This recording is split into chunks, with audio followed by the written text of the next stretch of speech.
we got Waldo Cortes-Acosta versus Derrick Lewis. We got the big boys scrapping. Sorry, I'm just moving up these little pictures out of the way really quick. Boom. We got Waldo Cortes-Acosta versus Derrick Lewis in a heavyweight banger of a fight. Honestly, this is a pretty easy one to break down. Derrick Lewis is just 40 years old. Yes, you look through his records too, between these two guys. Yes, that win over Taliesin Teixeira was awesome. I picked Derrick Lewis as the underdog in that spot. Made some money on Derrick Lewis in that spot, so there was a good win there. But before then, it's just like, guys against Jailton Almeida was not a good look. Rodrigo Nascimento, just not great overall. Jailton Almeida, we talked about that.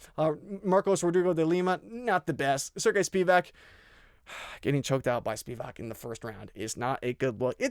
Derrick Lewis at this point in his career, he's here for the memes. He's just trying to make some money and go back to his wife. I can't blame the man. God forbid a man wants to keep a simple life. No one loves Derrick Lewis more than me.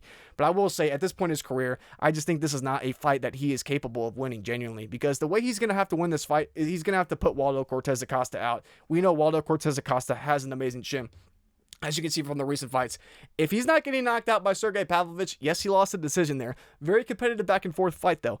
Pavlovich definitely won the fight. I think it was very, very clearly so that he won that fight. But he did have moments, technically, skill for skill, he was able to hang. And we know Pavlovich has one of the longest reaches of the entire damn division. It could be, I think it's like 82 inches or something. So Derrick Lewis does have the reach advantage in this spot, but it's not like a Pavlovich. I believe his is like 82 or something. Absolutely nuts. It's insane how long his arms are. And we know he hits hard as hell too. So in terms of in terms of like a competitive back and forth technical striking match, Pavlovich is a hell of a lot more of a difficult person to get through, as opposed to a guy like Derrick Lewis, where Derrick Lewis ain't the most technical. He's going to swing. He's going to try and land some bombs on you, but his cardio is trash.